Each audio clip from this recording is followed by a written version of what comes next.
What happens when a nation abandons God? Therefore, God gave them over. This spells out what this wrath is. God gave them over. And remember, this is historic. This is not looking at the future. This is looking at history. God gave them, past tense, over in the lusts of their hearts to impurity so that their bodies would be dishonored among them. When this wrath goes into place, the first thing you will see is a sexual revolution. When God abandons a culture, you will see them sink to a low level of lust and impurity and the dishonoring of their bodies. The first thing that happens when a nation is under judgment is a sexual revolution. Verse 25 says, reminding us why it happened, they exchanged the truth of God for a lie, worshiped and served the creature rather than the Creator, who is blessed forever. Amen. So look back to 1970, 1980, and remember when the sexual revolution began. That was step one in the abandonment of this society by God Himself. Step two comes in verse 26.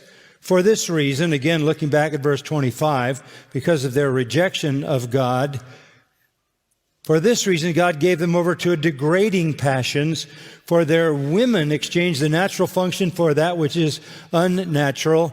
Verse 27, in the same way also the men abandoned their natural function of the woman, burned in their desire toward one another, men with men committing indecent acts and receiving in their own person the due penalty of their error.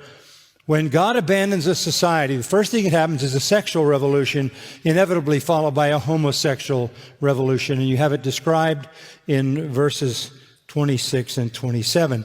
And interestingly enough, it starts with the female side of that and lesbianism, because when God abandons a nation, the instinct, the strongest human instinct there is, the instinct of women mothering their children, is perverted.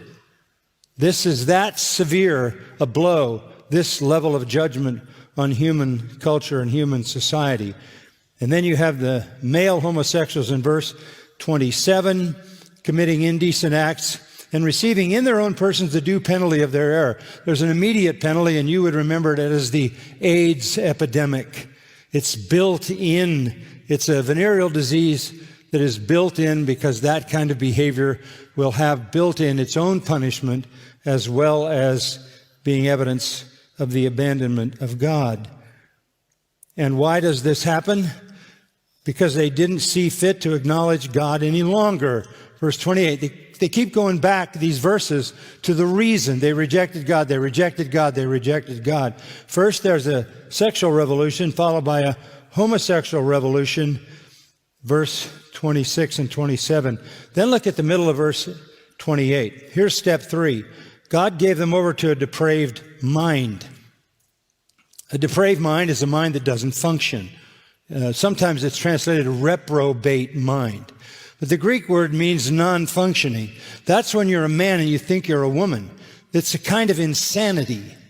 And it's an insanity that is such an insanity, it begs the issue of reason to even think people would do this.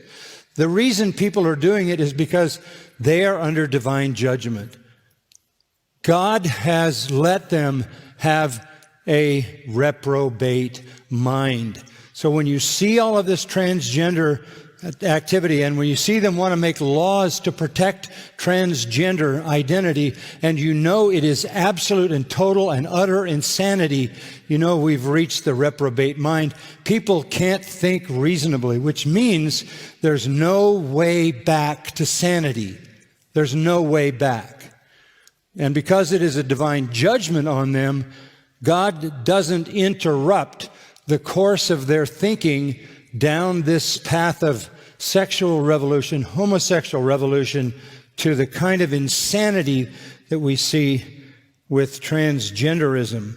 I used to wonder what in the world the reprobate mind could be, but we're living in the middle of it. It is insane, it is irrational, it is ridiculous, and yet it is so strongly in our culture that the society and its leaders are making laws to protect the people who are absolutely insane. That's the reprobate mind. So this is judgment. This is judgment. And out of that